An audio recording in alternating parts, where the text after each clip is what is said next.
ജയേഷിൻ്റെ വീട് കാണാൻ വന്ന കാഴ്ചയാണ് പ്രേക്ഷകർ. ഇവിടെയായിരുന്നു അരുൺ. ഇതാണ് ആ വീട്.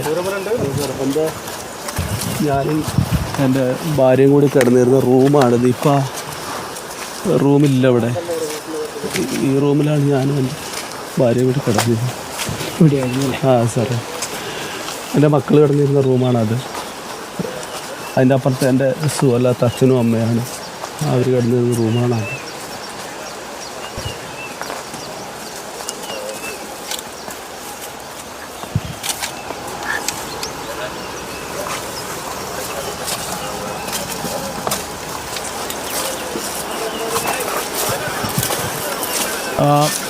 ടി വി പ്രസാദ് സൂക്ഷിച്ച് കയറിയാൽ മതിയെന്ന് പറയൂ. കാരണം ഈ സ്ലാബുകൾ പലതും ഇളകിയിരിപ്പുണ്ടാവും, കോൺക്രീറ്റ് ഇളകിയിരിപ്പുണ്ടാവും, കാല് ചിലപ്പോൾ മുറിയുന്നുണ്ടാവും, മുകളിൽ നിന്ന് വീണിട്ടുണ്ടാവും, ആണി അടക്കമുള്ളവ ഉണ്ടാവും. പിന്നെ അതിനുള്ളിൽ നിന്ന് പുറത്തിറങ്ങാമെന്ന് തോന്നുന്നു. ഇനി അതിനുള്ളിൽ കയറിയിട്ട് കാര്യമില്ലല്ലോ. ഒരുപാട് ഓർമ്മകളുള്ള വീടാണ്. ചുമര് പിടിക്കണം.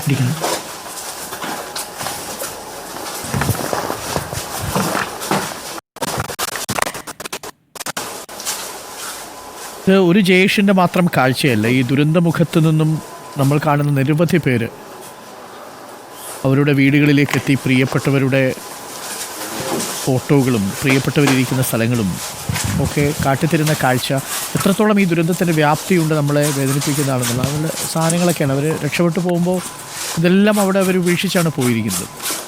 സ്വാഭാവികമായിട്ടും അത് അവരുടെ കല്യാണ ഫോട്ടോയോ ഒരു കുടുംബ ഫോട്ടോയോ ഒക്കെ ആയിരിക്കും. ഇത് എൻ്റെ മൂത്ത മോള് സ്റ്റേറ്റ് ലെവലിലൊക്കെ പോയിട്ട് അവൾ ഇവിടെ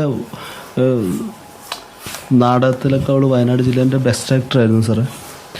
അപ്പോൾ അതിന് കിട്ടിയൊരു നമ്മുടെ ഇവിടുത്തെ സ്കൂളിലെ ഉണ്ണിമാഷ വീഡിയോകളെല്ലാവരും കണ്ടിട്ടുണ്ടാവും. ഉണ്ണിമാഷാണ് ശരിക്കും എൻ്റെ മോളെ ഈ ഒരു ലെവലിലേക്ക് എത്തിച്ചത്. അവളെ ഈ വെള്ളാർമല എന്ന് പറയുന്ന ഈ ചൂരമല എന്ന് പറയുന്ന ഈ പ്രദേശത്തിന് തന്നെ ശരിക്കും പുറം ലോകം അറിയാൻ കഴിഞ്ഞത് ഈ ഉണ്ണിമാഷിലൂടെയാണ്. ഉണ്ണിമാഷ് എന്ന് പറഞ്ഞാൽ ഒരു സ്കൂളിലെ അധ്യാപകനായിട്ടല്ല ഇവിടെ എത്തിയിട്ടുള്ളത്.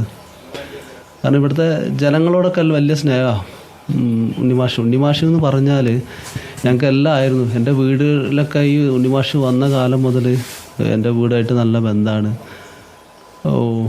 ഉണ്ണിമാഷാണ് എൻ്റെ മോളെടുത്ത് മോളെ ഇന്നത് പഠിക്കണം, ഇന്നെ പോലെ പോകണം എന്ന് പറഞ്ഞിട്ട് നല്ല നല്ല നിർദ്ദേശങ്ങളൊക്കെ കൊടുത്ത് ഒരു അധ്യാപകനും അതിലേറെ ഒരു ഗുരുവും. പുള്ളി എൻ്റെ സ്ഥാനത്ത് നിന്നിട്ടൊക്കെ തന്നെയാണ് മൂപ്പര് എൻ്റെ മക്കളെയൊക്കെ ഈ ഇങ്ങനത്തെ നല്ല വിദ്യാഭ്യാസം പ്രസാദ്. എനിക്കിപ്പോൾ ശേഖർ കുര്യാക്കോസ് നമ്മുടെ ദുരന്ത നിവാരണ അതോറിറ്റിയിലെ മെമ്പർ സെക്രട്ടറി ഒരു മെസ്സേജ് അയച്ചത് ആ വീടൊന്നും സേഫ് ആയിരിക്കില്ല, അതുകൊണ്ട് അദ്ദേഹത്തെ വേണമെങ്കിൽ ഒന്ന് പുറത്തേക്ക് ഇറങ്ങാൻ അദ്ദേഹത്തോട് പറയൂ എന്ന് ചോദിച്ചിട്ടുണ്ട്.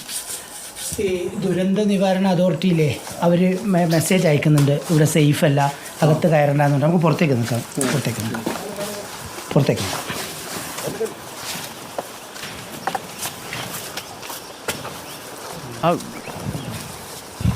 ഒരു മുറി പൂർണ്ണമായി ഭാര്യയും കുഞ്ഞുങ്ങളുമാണിത്. ഇതായിരുന്നു. നമുക്കിതൊന്ന് കാണിക്കാം. അതായത് ഈ ഭാഗം പൂർണ്ണ ഇപ്പം മുറി ഉണ്ടായിരുന്നു അല്ലേ? ഇതൊക്കെ റൂമാണ്. ഞാനും എൻ്റെ ഭാര്യയും റൂമാണിത്. ഇതിൻ്റെ അപ്പുറത്ത് ഞങ്ങളൊന്ന് ഇറക്കിയൊരു ചായ്പ് പോലെ ഉണ്ടായിരുന്നതാണ് അവിടെ. ജയേഷിൻ്റെ ഭാര്യയും മക്കളുമാണ്. ആർക്കാ നമ്മളെ നാടകത്തിൽ ഇത് കിട്ടിയത്? ആർക്കായിരുന്നു? എന്താ മോളുടെ പേര്? അക്ഷയ. എപ്പോഴായിരുന്നു നാടകത്തിലൊക്കെ പങ്കെടുത്തുകൊണ്ടിരുന്നത്? ഞാൻ 7ാം ക്ലാസ് 8ാം ക്ലാസ് പഠിക്കുന്ന ആ സമയത്തായിരുന്നു. 8ാം ക്ലാസ് പഠിക്കുന്ന സമയത്താണ് സ്റ്റേറ്റ് കലോത്സവത്തിനൊക്കെ പങ്കെടുത്തിട്ടുള്ളത്. അന്ന് പിന്നെ എത്ര മണിയോട് കൂടിയാണ് പോയത്, ഓർക്കുന്നുണ്ടോ? ഞങ്ങളൊരു 1:30 ആയപ്പോഴാണ് ആദ്യം ഉരുൾ പൊട്ടിയത്. അപ്പോൾ ആ സൗണ്ട് കേട്ടിട്ടാണ് ഞങ്ങൾ ഉണരുന്നത്. അപ്പോൾ ശക്തമായിട്ട് ഇങ്ങനെ എന്തോ ഭയങ്കര സൗണ്ടായിരുന്നു. അപ്പോൾ റോഡിലേക്ക് ഇങ്ങനെ കറണ്ടൊന്നും ഇല്ലായിരുന്നു. അപ്പോൾ ടോർച്ച് അടിച്ച് നോക്കുമ്പോൾ നമ്മുടെ ഇവിടെയൊക്കെ പാറകളും മരങ്ങളൊക്കെ ഉരുണ്ട് കെട്ടി വരികയായിരുന്നു. അപ്പോൾ എന്താ ചെയ്യേണ്ടതെന്നൊന്നും അറിയുന്നില്ല. അപ്പോൾ ഞങ്ങളെല്ലാവരും കൂടി ആ കാണുന്ന മേലത്തെ വീട്ടിലേക്ക് ഓടി കയറിയായിരുന്നു. പിന്നെ ഇങ്ങോട്ടേക്ക് വന്നില്ല. എന്തായിരുന്നു മോളെ പേര്? എൻ്റെ പേര് അപർണ. എന്താ പഠിക്കുന്നത്? ഞാൻ ഇപ്പോൾ ഡിഗ്രി കഴിഞ്ഞു. അതിനുശേഷം വന്നിരുന്നില്ല അല്ലേ വീട്ടിലേക്ക്? ഇല്ല. ഓക്കെ.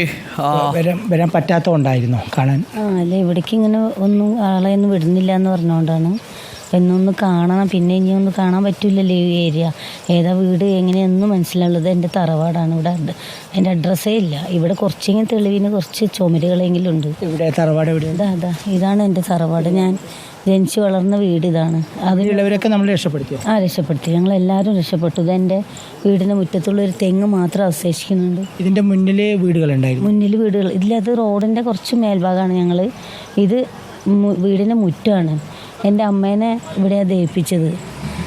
അപ്പോൾ ഞങ്ങൾക്ക് ഇതൊരടയാളം, ഈ തെങ്ങ് മാത്രം ഒരു അടയാളം ഉള്ളൂ. ഇപ്പോൾ വീടിൻ്റെ വേറെ ഒന്നും നമുക്ക് ഇവിടെ കാണാൻ കഴിയണില്ല. നമ്മൾ ജനിച്ചു വളർന്ന സ്ഥലമാണോ എന്ന് പോലും അറിയണില്ല. അപ്പോൾ അതിങ്ങനെ ഒരു അവസ്ഥയിൽ വന്ന് കാണണം തോന്നി, അങ്ങനെ വന്നതാണ്.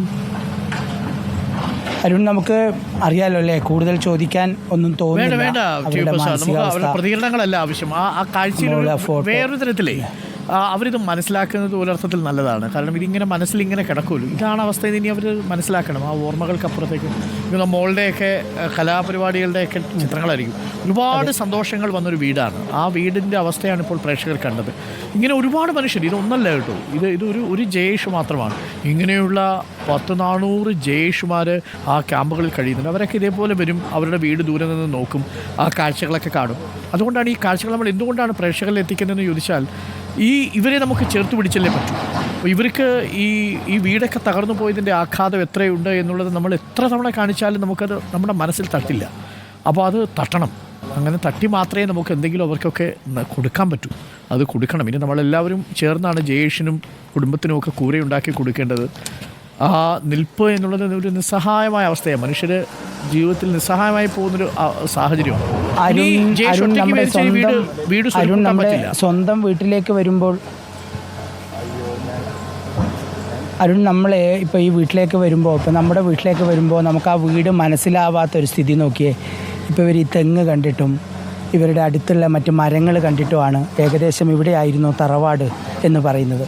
ഇവരുടെ വീടിൻ്റെ ഒരു ഭാഗം മാത്രമാണ് നമുക്ക് ദൃശ്യങ്ങളിൽ കാണാം. ഒരു ഭാഗം മാത്രമാണ് ബാക്കിയുള്ളത്. ഇവർ കിടന്നുറങ്ങുന്ന മുറി ഉൾപ്പെടെ പൂർണ്ണമായി ഇല്ലാതായി. ഇവരെ നമുക്ക് പറഞ്ഞ് സമാധാനിപ്പിക്കാനൊന്നും പറ്റില്ല. സങ്കടപ്പെടേണ്ടെന്ന് എങ്ങനെ നമുക്ക് പറയാൻ പറ്റും? കരയേണ്ടെന്ന് എങ്ങനെ നമുക്ക് ഇവരോട് പറയാൻ പറ്റും? ശരിയാ. ഇവർ ഇത്രയും ദിവസമായി, ഇപ്പോൾ 7 ദിവസം കഴിഞ്ഞു. 7 ദിവസത്തിനിടയിൽ ഇങ്ങോട്ടേക്ക് വരാതിരിക്കാൻ കാരണം ഇവർക്ക് പേടിയാണ്. ഇവരുടെ ഏറ്റവും അടുത്ത സുഹൃത്ത് രവിയേട്ടൻ നിർബന്ധിച്ചത് കൊണ്ട് മാത്രമാണ് ഇന്ന് രാവിലെ ഇവരിങ്ങോട്ടേക്ക് വന്നതും ഈ കാഴ്ച കണ്ടതും. ഈ കാഴ്ച കാണാതിരിക്കാൻ പറ്റില്ല. അരുൺ പറഞ്ഞതുപോലെ എന്നെങ്കിലും ഈ യാഥാർത്ഥ്യവുമായി പൊരുത്തപ്പെട്ടു പോയല്ലേ പറ്റൂ അരുൺ? തീർച്ചയായിട്ടും മുന്നോട്ട് അങ്ങനെയാണ്. വീട്ടിൻ്റെ മുന്നിൽ 4 പേരും ഇങ്ങനെ സ്തബ്ധരായി നിൽക്കുകയാണ്.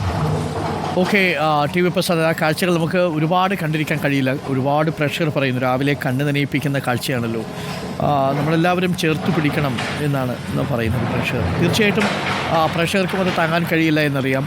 ഇതൊരു കുടുംബം മാത്രമല്ല, ഇതൊരു ഉദാഹരണം മാത്രമാണ്. ഇത്തരത്തിലുള്ള ഒട്ടേറെ മനുഷ്യർ നമ്മുടെ ചുറ്റുമുണ്ട്.